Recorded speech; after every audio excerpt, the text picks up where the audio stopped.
Ang ibang mga kasama natin, mga kaibigan natin, sa ibang pananampalataya, sabi nila, dapat tayo maghingi direct to God. Kung mayroon tayong hingin sa ating Panginoon, huwag na kayong mag-ano sa mga larawan. Hindi naman larawan. Mga santo. So ang ating tatalakayin ngayon, mga santo. Pero mayroon silang objection. Ano ba ang objection? Dalawa lang ang aking ibigay sa inyo para makapatuloy tayo sa kung saan tayo pupunta, no? Oh, di ba? Konti lang ha, konti lang, dalawa lang. Ito gagamitin nila noon bago pa ako na CFD. Ito ay ginamit sa mga kaharap kong noon at 1999, no? 1999. Kasi ako nagsimula ako sa pagka-CFD 1998. Hanggang ngayon, patuloy pa rin. Okay. Dito basahin natin bro Jando sa Jeremiah chapter 15 verse 1. Ano nakasulat dyan? Jeremias chapter 15 verse 1. Ito ay objection. Gagamitin nila para pagbatiko sa atin. Sinabi sa akin ng Panginoon, kahit sina Moises at Samuel pa ang magmakaawa sa akin para sa mga taong ito, hindi ko sila kahabagan. Kaya ilayo mo sila sa akin, paalisin mo sila. O yan. Kahit sila si Samuel, Moses, magmakaawa sa akin para sa mga taong ito. So, ang simbahang Katoliko ay talagang palagi lang naghihingi, di ba? Yung mga santo, ginagamit natin parang intercessor. Dahil naniwala tayo nga mayroong intercession na makakatulong sila sa atin. Pero anong sabi diyan? Si Samuel at Moses pa ang magkasama. Makaawa, magpakiluoy sa Bisaya pa. Makaawa sa akin para sa mga taong ito. Hindi ko sila kahahabagan. Ayun.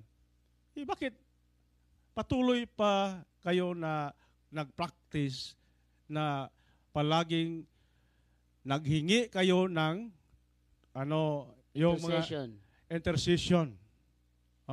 Wala nang intercession dahil hindi sila makatulong. Ano sinabi? Hindi makatulong. So, patuloy tayo. Ezekiel, iba naman. Ezekiel 14, chapter 14, verse 20. Verse 20. Oo.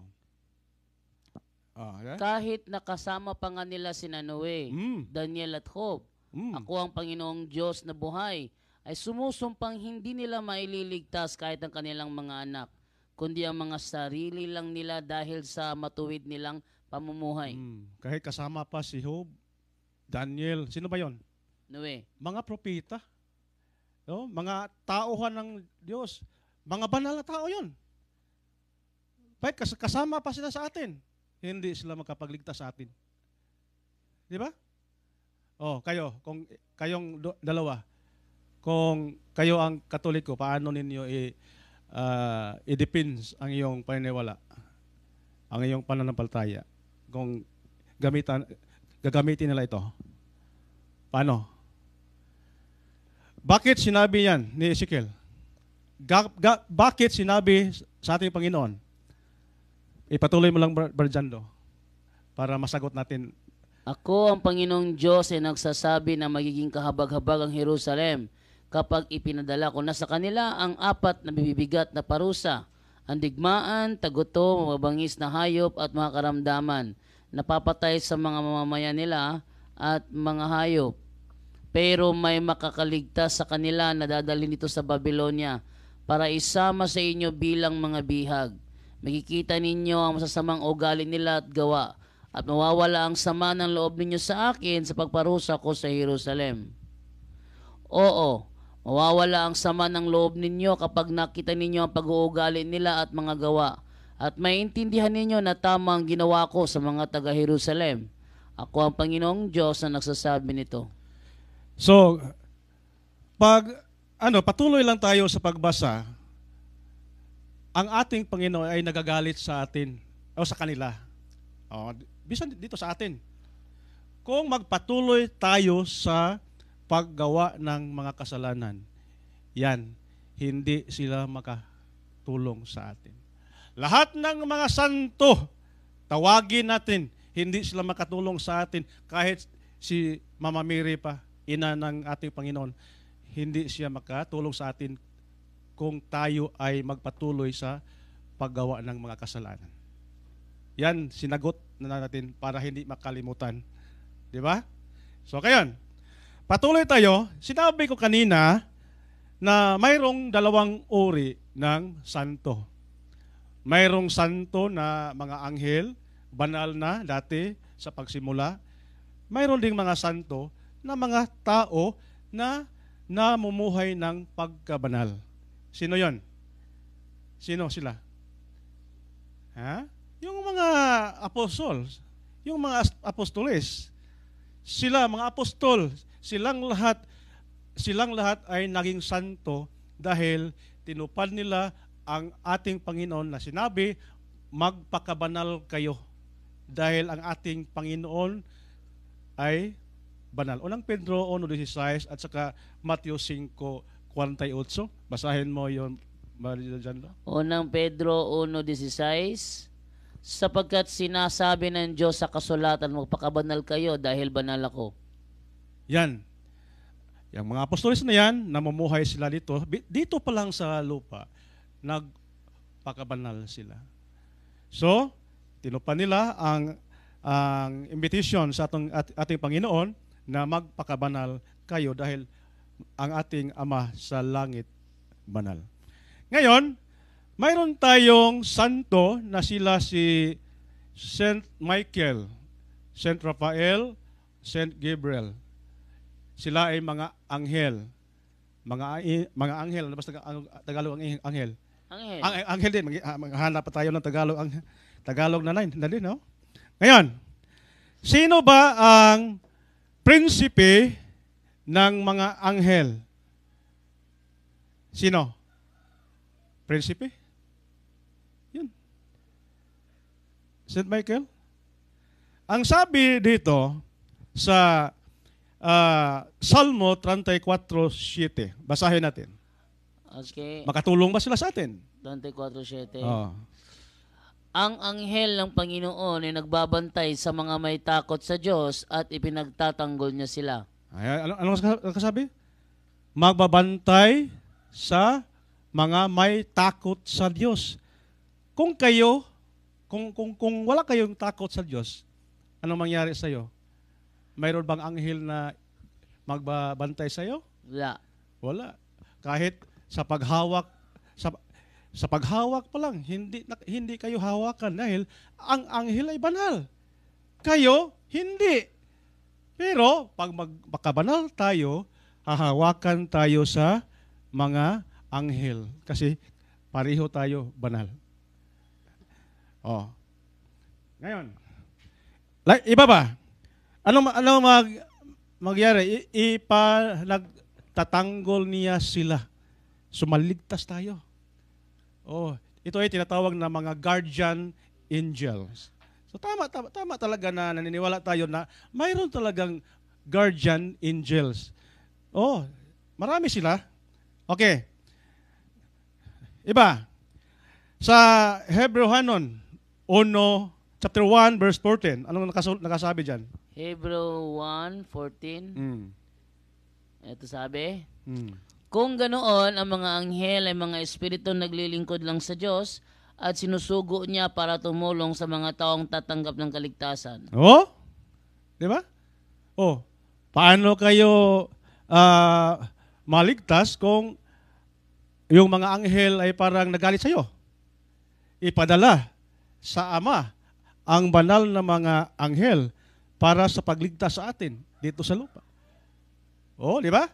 Pag direct to God, kasi direct to God, wala na kayong sa mga santo, parang wala na kayong respeto kasi hindi na sila yung kinahanglan, ano ba yun, Brother Jando? Hindi na kinakailangan. Hindi na kailangan, parang baliwala mo lang kasi ang Panginoon lang, direct to God. Sino sila? Ipadala sila dito para sa pagligtas sa atin. Dapat kaibigan natin sila. Paano maging kaibigan natin ang mga santo?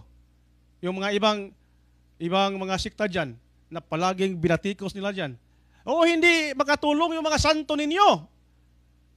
Hindi na makatulong. Makatulong, mga kapatid. Mabasa natin. Bisa, kahit mga monumento, kahit mga rebolto, makatulong. Diba? Sinabi ko kanina. Pag hahawakan lang mo, pag mayroong bagyo, mayroong storm, So ngayon, balik. Ngayon, palagi tayong nanalangin sa Panginoon. Ang sabi dito sa Tobit 12:12, parang mayroon ka? Tobit 12:12. Tobit 12, chapter 12, verse 12. Okay, Tobit 12:12. Ito sinasabi sa Tobit 12:12. Wait lang. Anong nakasabi diyan? Ilang na. Araw, gabi. Palagi tayong naghingi sa Panginoon, pero paano ito matanggap sa Panginoon? Ngayon ko sasabihin sa inyo na noong manalangin ka, Tobit, at ang manugang mong si Sara sa Panginoon, ako ang nagharap ng dalangin ninyo sa Diyos.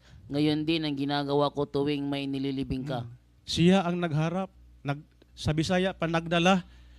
Lahat ng mga panalangin, dinala sa anghel doon sa harapan sa ating Panginoon. Di ba?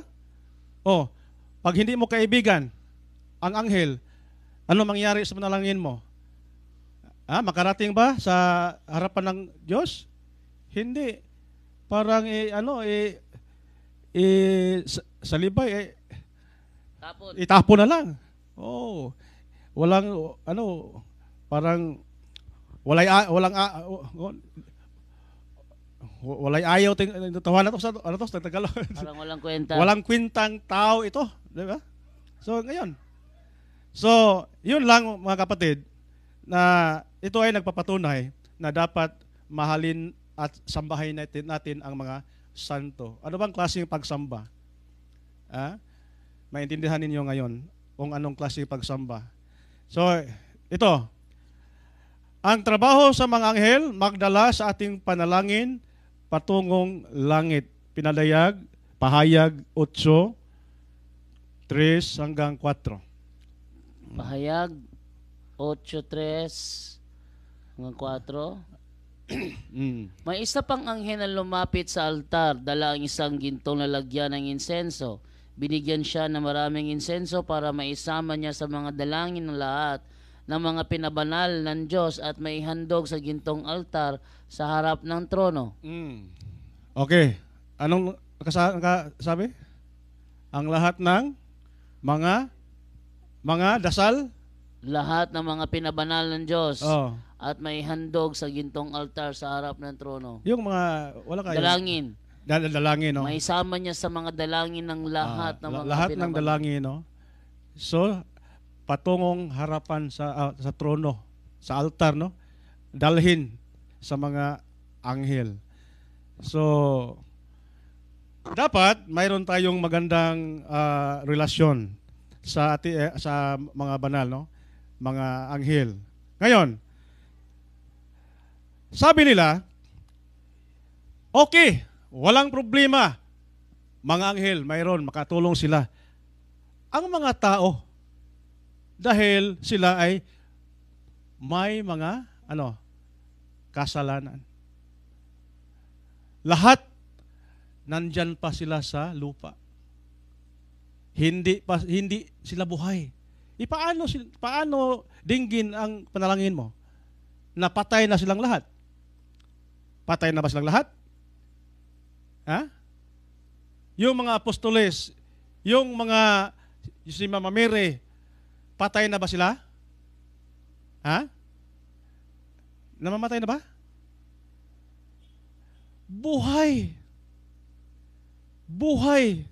Kasi pinaakyat siya sa Panginoon. Si Mary. Yung tinatawag na Assumption of Mary. Assumption of Elias. Elias, or Enoch. Oh? So buhay sila. Nandun sila sa langit. Yung iba, yung hindi pinaakyat sa Panginoon, yung katawan nila, nandun sa lupa. Pero ang kanilang espiritu, nandun sa langit. Saan mabasa? Saan? Yan. Hebrehanon 12:23. Yan. Hebreo 12:23. Ito naman sabi, lumapit kayo sa pagtitipon ng mga itinuturing ng mga panganay ng Diyos, na mga pangalan nila ay nakasulat sa langit. Lumapit kayo sa Diyos na siyang hukom ng lahat, at sa mga espiritu ng mga taong itinuring na matuwid ng Diyos at ginawa na niyang ganap. Yo. Ginawa na niyang ganap. At sa mga espiritu ng mga taong itinuring na matuwid ng Diyos. Saan sila ngayon? Sa langit, di ba? Mga espiritu. So ang kanilang katawan nandyan sa lupa, mayroong sa libingan. Oh. Pero may segunda diyan. Mayroon tayong talata na mababasa na nandun na sila sa langit. Saan mababasa? Ha? Ano? Hindi pa yan. Mayroong suporta yan. Saan? Pahayag. Pahayag size 9 hanggang 10. Basahin natin. Sinong mga espiritu na yan? Ha? Nang tanggalin ng tupa ang ikalimang selyo, nakita ko sa ilalim ng altar ang kaluluwa ng mga taong pinatay dahil sa tapat na pangangaral nila ng salita ng Diyos. Sumisigaw sila ng malakas, Panginoong makapangyarihan, banal at tapat, gaano pa po kami katagal na maghihintay bago ninyo hatulan at parusahan ang mga taong pumatay sa amin. Ngayon, yung mga kaluluwa dyan na sumisigaw, naghingi ng mga, yung tinatawag na justice o hostisya. Sino yon? Lahat silang San Pablo, San Pedro, pinatay sila noon sa Roma. Di ba? San Esteban, kasama doon. Kasama doon, naghingi ng justice sa kanilang kamatayan. Dahil pinugutan sila ng ulo. Yun, pinatay sila. Di ba? Nandun na sa langit, di ba? Oh, basahin mo dyan doon anong sinabi nila doon sa patuloy tayo. Bawat isa sa kanila ay binigyan ng puting damit at sinabihang maghintay ng kaunti pang panahon hanggang sa mabuo ang bilang ng kanilang mga kapatid at kapwa ang maglilingkod sa Diyos na papatayin din tulad nila. Ayan. So, kasama silang lahat. So, wag kayong maniwala na patay na sila. Nandun pa sila sa lupa. Nandun na sa langit. Di ba? Naintindihan ninyo? Okay. So, dahil naintindihan ninyo, mayroon ba tayong mababasa dahil sila ay buhay? Buhay pa, makatulong ba sila sa atin? Makatulong, hindi? Mayroon ba tayong mababasa sa Biblia na kahit buhay pa sila, makatulong sila sa atin? Mayroon? Mayroon. Saan mababasa? Números 14, 19 hanggang 20. Números 14, 19 hanggang 20. 19 hanggang 20. Oh, sino yon? Ayon sa inyong dakilang pagmamahal, patawarin po ninyo ang mga kasalanan ng mga taong ito, gaya ng pagpapatawad ninyo sa kanila mula nang lumabas sila sa Ehipto. Sumagot ang Panginoon, patatawarin ko sila ayon sa iyong hinihiling. Sinong nanalangin? Sinong nanalangin dyan? Sino? Moses. Nanalangin siya sa mga tauhan niya na patawarin sa ating Panginoon. Pero anong sabi? Sumagot ang Panginoon, patatawarin ko sila ayon sa iyong hiniling. Oh, napatawad ang mga tauhan. Yung mga may mga kasalanan dahil sa panalangin sa isang santo. Santo ba si Moses? Santo, banal. Okay. Ibang talata, Numeros 21:21, 7 hanggang 9. Numeros 21. 21, 7 hanggang 9. Okay, 7 Okay. hanggang 9. Pumunta ang mga tao kay Moises at sinabi, Yan. nagkasala kami nang magsalita kami laban sa Panginoon at sa inyo. Ipanalangin ninyo sa Panginoon at tanggalin niya sa amin ang mga ahas na ito. Kaya ipinalangin ni Moises ang mga tao. Sinabi ng Panginoon kay Moises, gumawa ka ng tansong ahas at ilagay ito sa dulo ng isang tukod. Ang sinumang nakagat ng ahas at titingin sa tansong ahas na ito ay hindi mamamatay. So ngayon, naghingi ng tulong ang mga tao. Na? Di ba? Pero anong sinagot? Sinagot sa Panginoon, gumawa ka ng tansong ahas. So, ang panalangin ni Moses narinig sa ating Panginoon. At gumawa siya ng tansong ahas, naligtas silang lahat. Di ba? Kinagat sila ng ahas, naligtas sila sa pamagitan ni Moses. Buhay pa lang. Dininig sa Panginoon ang panalangin sa mga tao galing kay Moses. So dapat tayong may mga kasalanan, hihingi tayo ng tulong sa mga banal. Dahil ang mga banal, sila na ang manghingi sa Panginoon para sa ating mga tauhan, para sa mga tauhan, no? Mga may kasalanan. Yan, pasensya na kayo sa Tagalog natin. Ha? Okay. So ngayon, ibang talata. 2 Samuel 24, versikulo 25. Anong nangyari dyan? Okay. Pagkatapos, gumawa siya roon ng altar para sa Panginoon at nag-alay ng mga handog na sinusunog at mga handog para sa mabuting relasyon. Sinagot ng Panginoon ang panalangin ni David para sa Israel at tuminto ang matinding salot. Parang ang nangyari, Bro Jando, parang mayroong COVID, mayroong Parang pandemic, no? Mayroong sakit na marami ang namatay.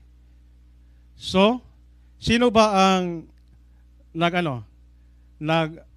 nanalangin para mahinto ang kamatay sa bansa? Sino? Ha? Sino? Si David. So ngayon, buhay pa sila, nakatulong na. Nakatulong na sila. Dito pa lang sa lupa, nakatulong na. Dininig na sa Panginoon ang kanilang mga panalangin. Ito pa, unang hari, 17. Chapter 17, 21 hanggang 24. Pakinggan natin mga kapatid. Dumapa si Elias 3 beses sa bata at tumawag sa Panginoon. O Panginoon na aking Diyos, buhayin po ninyo ang batang ito. Sinagot ng Panginoon na panalangin ni Elias at muling nabuhay ang bata. Diba? Patay na yung bata na yan. Nanalangin si Elias. Muling nabuhay. Yun lang mga banal.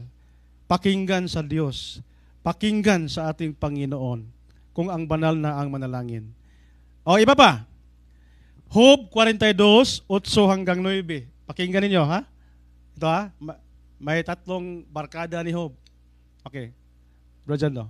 Kaya ngayon, kumuha kayo ng 7 toro at 7 lalaking tupat, dalhin ninyo kay Job at ialay ninyo sa akin bilang handog na sinusunog para sa inyong sarili. Si Job ay mananalangin para sa inyo Oh? at sasagutin ko ang kanyang panalangin at hindi ko kayo parurusahan ng nararapat sa inyong kamangmangan. Hindi nga nyo sinabi ang katotohanan tungkol sa akin katulad ng ginawa ni Job na aking lingkod. Ano daw? Basahin na to? Ha? Oh. Si Job ay mananalangin para sa inyo at sasagutin ko ang kanyang panalangin. Hindi tinanggap sa Panginoon dahil nag-direct to God sila. Sabi ni Nag-direct, di ba? sabi ni Eli Soriano dyan, Brother Edgar, hindi daw palakasan sa Diyos. Eto. Sige. Hindi naman palakasan sa Diyos eh. Sabi ng Katoliko, yun daw mga banal yun, malalakas daw sa Diyos yan. Hindi po diwa ng Diyos yan sa Biblia. Ang Diyos fair, ang Diyos justisya.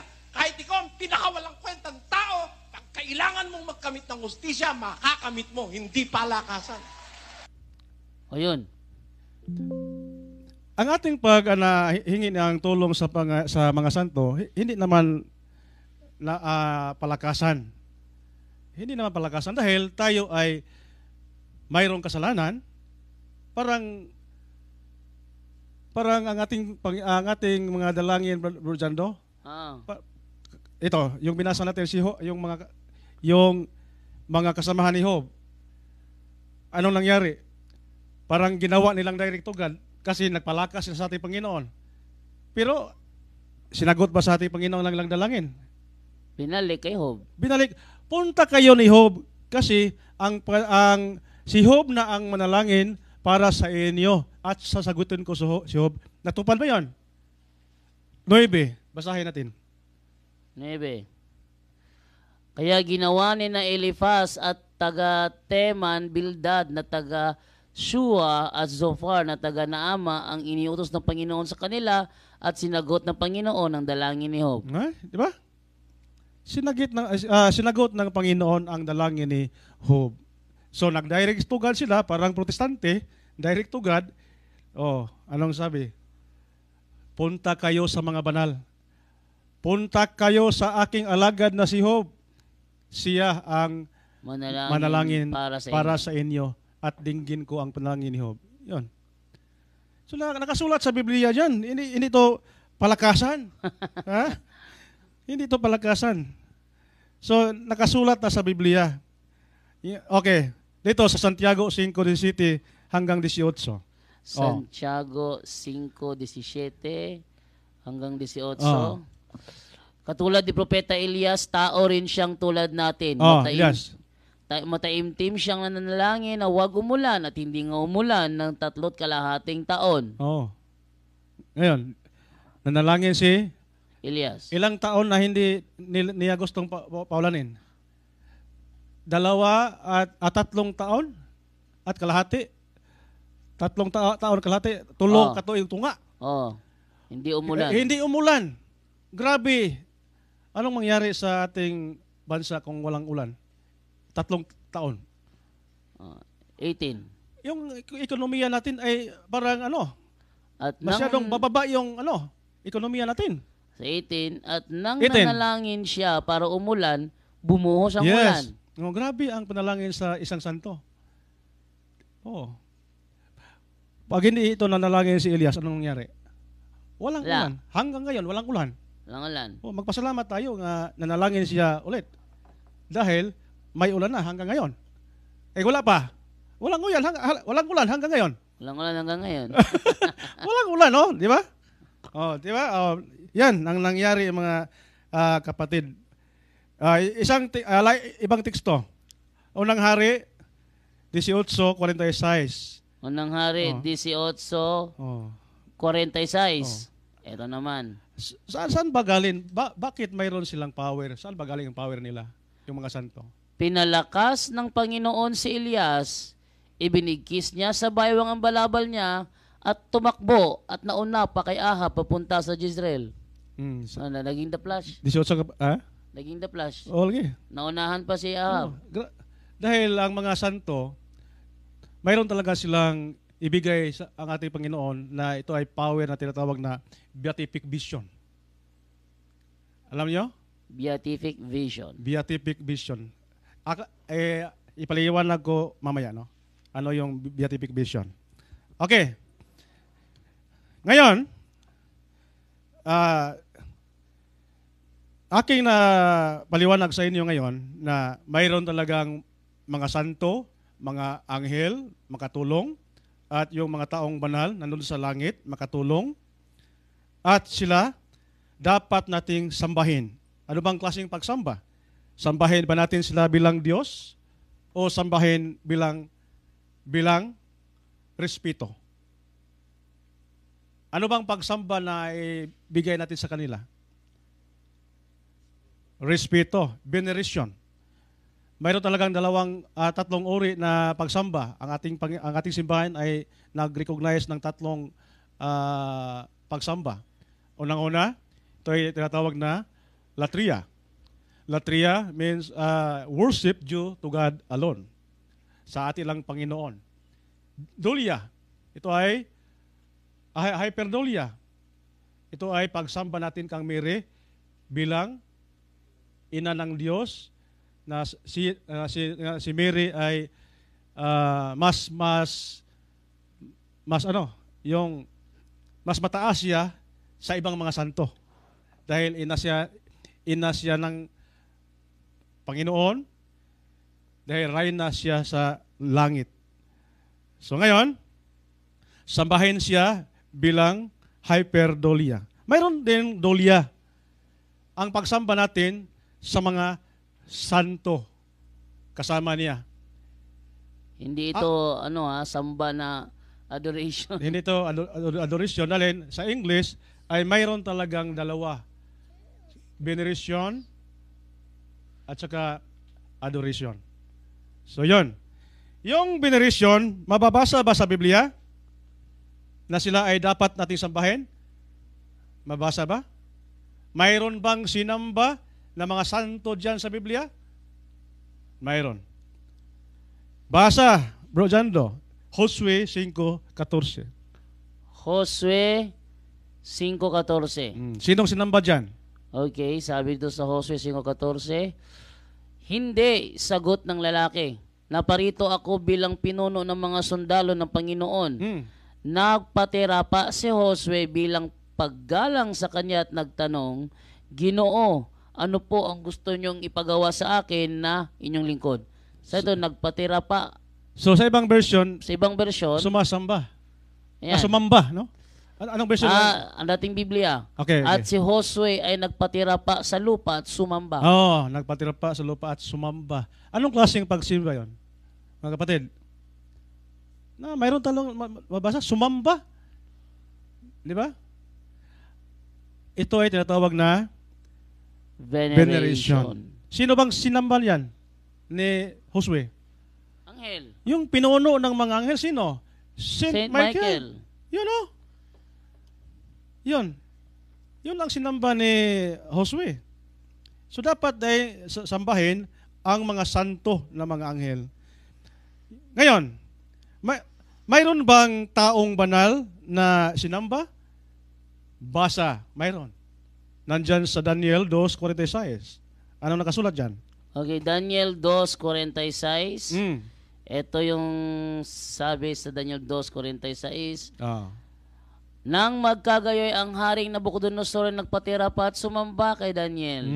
At nagutos na sila ay magandog ng ali at may masarap na amoy sa kanya. Tanong, yung pagsamba ni Daniel, haring Nabucodonosor kay Daniel, ano to? Na klaseng pagsimba? Pagbigay galang. Veneration. So, veneration dahil, bakit veneration? Patuloy mo, Brother John. Yumukod si Haring Nebuchadnezzar na lapat ang mukha sa lupa at nagbigay galang kay Daniel. Dahil? Tuloy. 47. Sabi sa 47, sanabi niya kay Daniel, tunay na ang Diyos mo ang pinakadakila sa lahat ng mga Diyos at Panginoon ng mga hari. So dito nagpapatunay na si Haring Nabucodonosor hindi naniniwala ni Daniel na bilang Diyos. Kundi naniniwala siya na si Daniel ay alagad ng Diyos. Yon. So yun, marami na tayong, sabihin ninyo, ang Diyos lamang ang sambahin, wala nang iba. Mayroon tayong mabasa. Di ba? Sinabi din sa isang anghel. Sino yon? Pahayag 3:9. Pahayag 3:9. Pahayag 3:9. Ano kasulat dyan? Okay, Pahayag 3:9, sabi ganito. Makinig kayo, ito naman ang gagawin ko sa mga kampo ni Satanas na mga sinungaling at nagpapanggap na mga Hudiyo. Paluluhurin ko sila sa harapan ninyo at malalaman nila na mahal ko kayo. Paluluhurin. Walang pasambahin? Wala. Sa ibang ito sa ang dating Biblia. Okay daw. Pakinggan natin. Sabi dito, narito sila'y aking papaririyanin at pasasambahin sa harap ng iyong mga paa. Mayroong utos na mayroong pasasambahin. Sino ang pasasambahin at sino naman ang simbahin? Sino naman ang sasambahin? Sino? Anong sagot niyo? Sino ang sambahin dyan? At sino naman ang pasasambahin? Dahil, ang pasasambahin dyan, yung mga Judaism at yung mga tao na na-convert sa Judaism. Ngayon, yung sulat na yan ito ay sulat para sa iglesia, para sa anghel sa Philadelphia. Ano yung Philadelphia?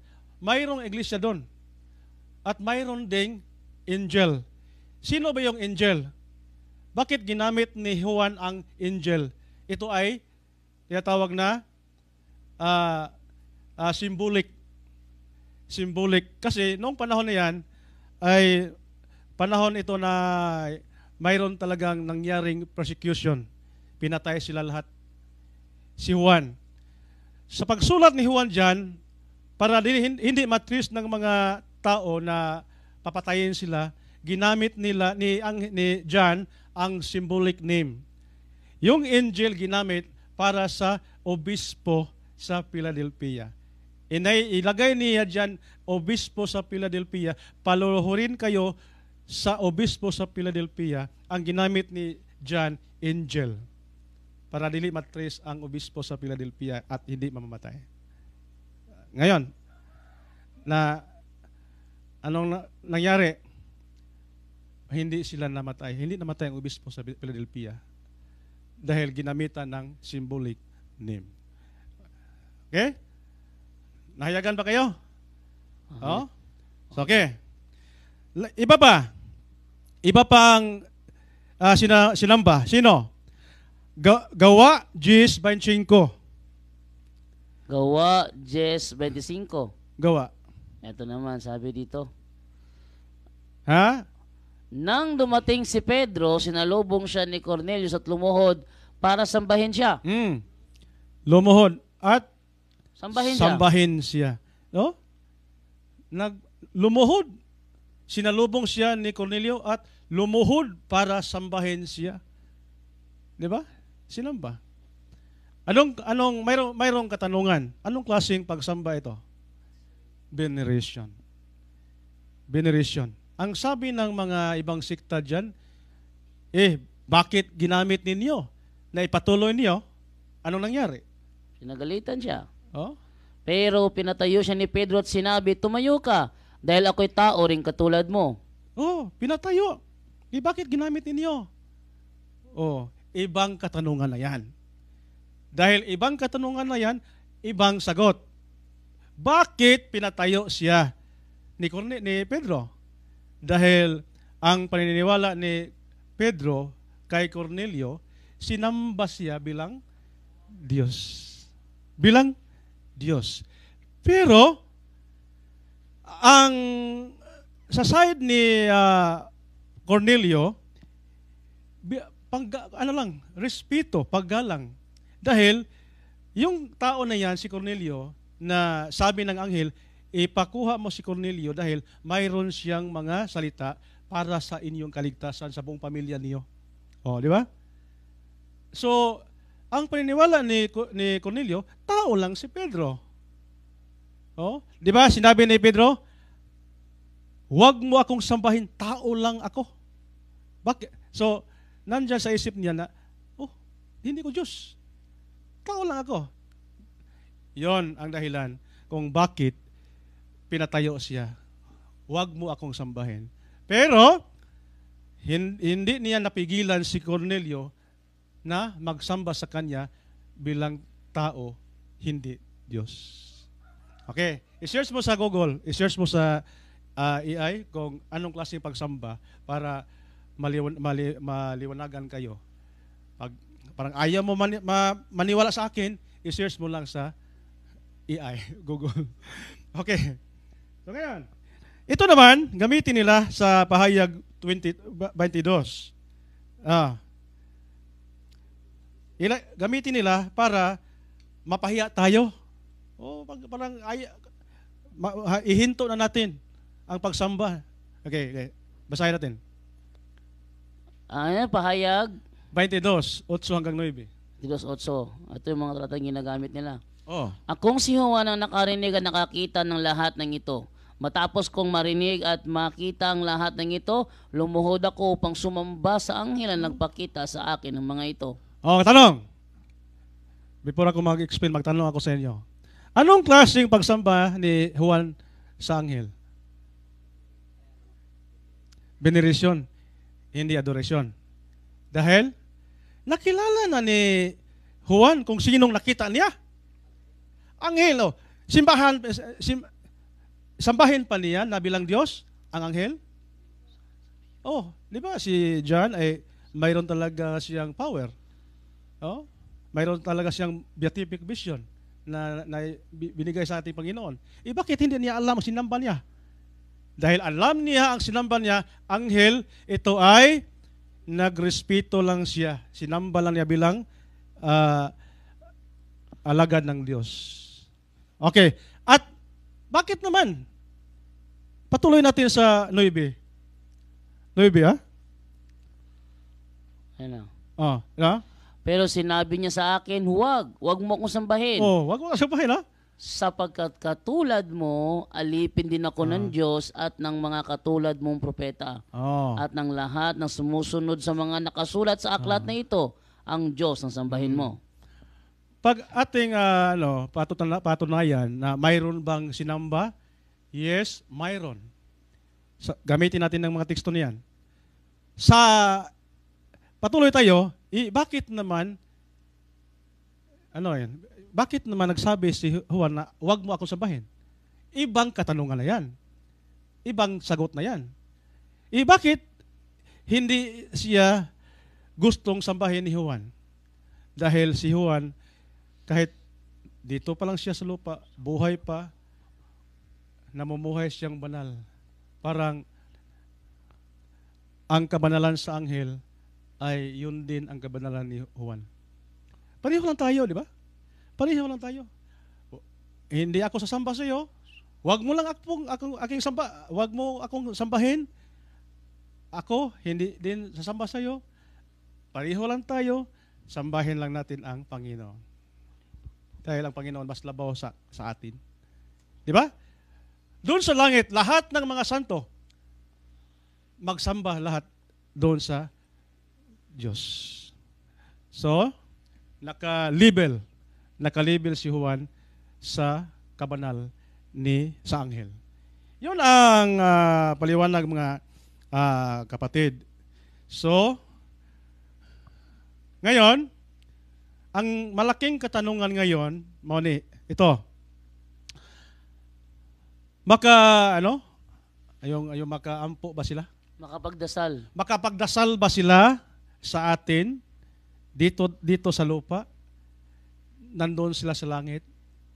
Makapagdasal ba sila? Marinig ba nila ang ating mga dasal? Ang layo doon. Di ba? Sagutin ninyo, marinig hindi? Malayo. Ang Panginoon mayroong power na omnipresent, omniscient, omnipotent. Yun. yung power na yan, nandyan ba yun sa anghel? Sa mga santo? Yung tatlo? Omniscient, omnipotent, omnipresent. Omnipresent ba ang mga santo? Kung omnipresent ang mga santo, kahit saan tayo manalangin, alam nila. Pero ang Panginoon, kahit saan, alam ng Panginoon. Ngayon, si Mary, omnipresent ba siya? Mayroon ba siyang power na makarinig sa lahat ng mga tao dito sa mundo? Lahat ng Katoliko, 1.8 billion manalangin, narinig ba niya lahat? Ang tubag. Ang sagot, marinig. Marinig. Okay. Dahil buhay sila, marinig. Saan mabasa, Bro Jando, na buhay sila? Mateo 17, 3 hanggang Mateo 17:3. Buhay sila. No? Alisin natin sa ating isipan na patay sila lahat. Bigla nilang nakita sina Moises at Elias na nagkikipag-usap kay Jesus. Oh, transfiguration. Sa transfiguration, buhay na nakikita, hindi patay. Ano ba yon? May laman ba yon o hindi? Wala. May laman o may... Ha? Nakita. Mayroong laman. Tao yun. Taong nakita nila. Mayroong laman dahil assumption of Elias. Sinong nakita? Moses. Si Moses pinaakyat sa langit. Bakit pinaakyat? Nawala ang katawan ni Moses doon sa yung libingan niya. Naghingi ng yung parang si San Miguel, tinanong niya si San Miguel, si Satanas nagtanong kay San Miguel, saan bang katawan ni Elias? Nawala doon sa libingan niya. Oh, pero pinaakyat na sa Panginoon. Ito ay tinatawag na assumption of Moses. Si Elias, dinala ng karwahe. Di ba? Pinaakyat doon patungong langit. Yung nakita nila, buhay. Dahil buhay sila, makarinig. O anong prueba natin na sila ay makarinig? Patuloy tayo, Pero, mayroong ibang bersikulo, Brother Jando, na nagpapatunay na buhay sila. John 8:56. John 8:56. Okay. Ano yan?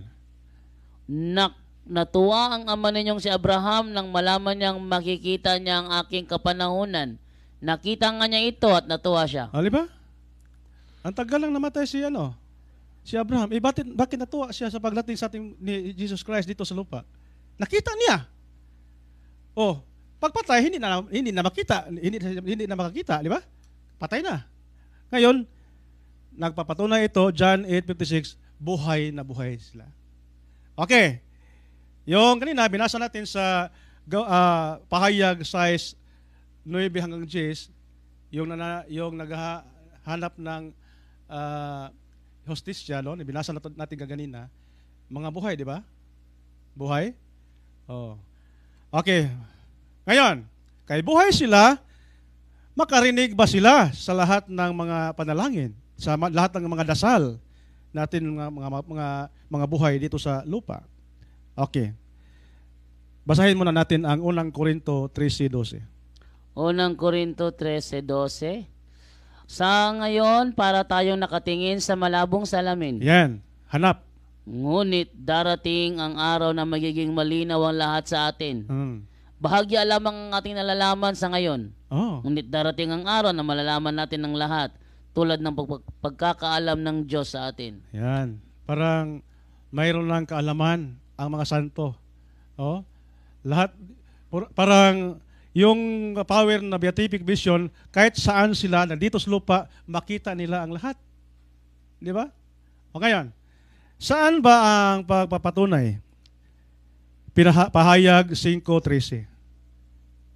Pahayag 5:13. At narinig ko Okay. ang lahat ng nilalang Narinig? sa langit, Sa langit. sa lupa, Sa lupa. sa ilalim ng lupa, Sa ilalim ng lupa. at sa dagat Oh. na umaawit. ibigay sa nakaupo sa trono at sa tupa ang kapurihan, kalawalatian, karangalan at kapangyarihan magpakailanman. Sino yon? Sinong nagsabi dyan? Juan. Juan. Mayroon siyang power na tinatawag na beatific vision kahit saan.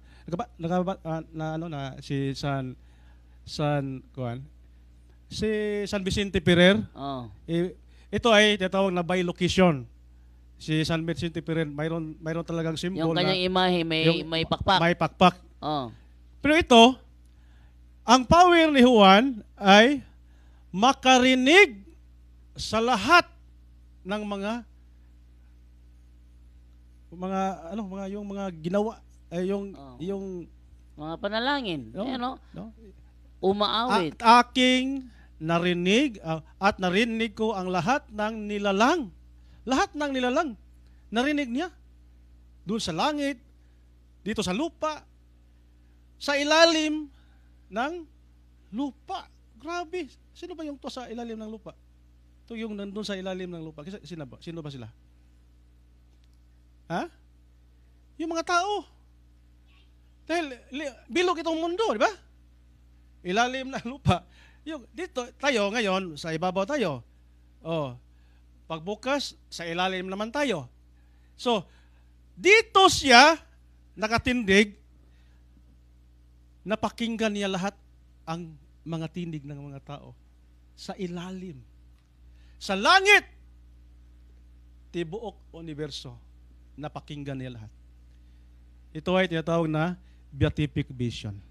Kung dito siya nagtindig sa lupa, narinig niya ang lahat, pag papuntahin siya sa langit, hindi na ba siya makarinig?